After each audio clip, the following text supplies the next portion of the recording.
A long time ago in ancient Egypt, the rulers, the pharaohs, held absolute power. They weren't just kings. They were treated like gods. But with that power came cruelty. Among the people living under their oppression were the descendants of Jacob, known as the Israelites. They were enslaved, beaten down, and forced into hard labor. One pharaoh in particular grew paranoid. He feared the Israelites were growing too numerous. One night he dreamed of a fire sweeping through Egypt, burning Egyptian homes but leaving the homes of the Israelites untouched. Terrified, he summoned his priests, who warned him, "A child will be born among the Israelites. One day he will bring Egypt to its knees." In his rage, Pharaoh gave a horrifying order. Every newborn Israelite boy was to be killed. Soldiers carried out his command without mercy. But in the middle of this chaos, a child was born. A boy who would change history. His name was Musa, or as many know him, Moses. His mother, desperate to save him, did something unthinkable. Guided by her faith, she placed her baby in a basket and set him afloat on the Nile River. She sent his sister to watch from a distance, her heart breaking as the river carried him away. But fate had a plan. The basket floated into the hands of someone unexpected, Pharaoh's wife. Unlike her husband, she was kind, merciful, and longed for a child of her own. The moment she saw the baby, she fell in love. She convinced Pharaoh to let her raise him in the palace. Against all odds, Moses, the child Pharaoh feared, grew up as a prince of Egypt. Years passed. Moses grew strong, wise, and compassionate. He couldn't ignore injustice, and one day he saw an Egyptian soldier beating an Israelite slave. Furious, he struck the soldier in defense and killed him. Shocked at what he had done, Moses fled Egypt, knowing Pharaoh's punishment would be death.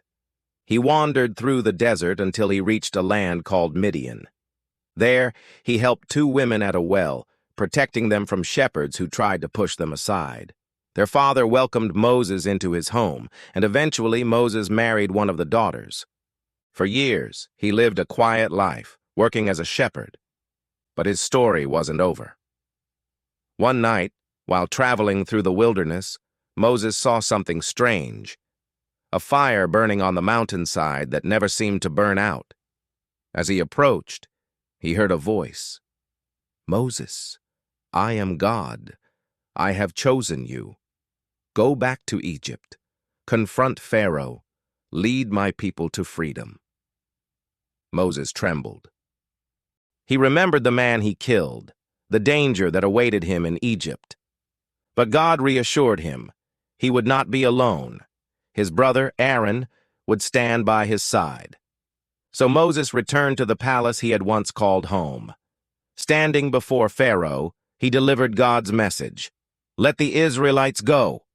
Pharaoh laughed. "They are my slaves. Who is this God you speak of?" To prove he was sent by God, Moses threw down his staff, and it became a living serpent. Pharaoh, arrogant as ever, called his magicians. They cast down their ropes and staffs, and through illusions, they too became serpents. But then Moses' serpent swallowed them whole. The magicians themselves realized this was no trick. They fell to the ground, declaring belief in the God of Moses. Pharaoh raged with fury, but Pharaoh's defiance came at a cost. Egypt was struck with plague after plague. Drought, floods, locusts devouring crops, swarms of frogs, disease, and even the Nile turning to blood. Each time, Pharaoh begged Moses to pray for relief, promising to let the Israelites go. And each time, once the suffering ended, Pharaoh broke his word. Finally, God commanded Moses to lead his people out. In the dead of night, the Israelites marched away, carrying whatever they could. When Pharaoh realized, he summoned his army and pursued them. Soon the Israelites found themselves trapped, Pharaoh's army behind them, the vast Red Sea in front. Panic spread, but Moses stood firm. At God's command, he raised his staff and struck the sea. The waters split apart, rising like walls on each side, and a path opened through the sea. The Israelites rushed across, escaping the trap. Pharaoh and his army followed, charging into the path between the waters. But when they reached the middle, the sea crashed back down. Pharaoh, the man who claimed to be a god, was swallowed by the waves. His body washed ashore, a reminder to his people that even the mighty fall. For the Israelites, it was a new beginning. But freedom was not easy. In the wilderness, they struggled with doubt and impatience. While Moses climbed the mountain to receive God's commandments, some of them built a golden calf to worship, forgetting the God who had saved them. When Moses returned and saw this, his heart broke. Again and again he reminded them, true freedom comes with faith and obedience. Moses' journey was long, filled with challenges, betrayal, and perseverance.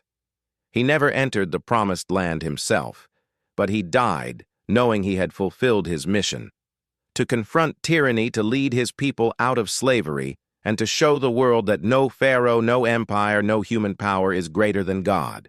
And that's the story of a child who survived against impossible odds, the story of a man who stood up to the most powerful ruler on earth, the story of freedom, faith, and the courage to trust when everything seems lost.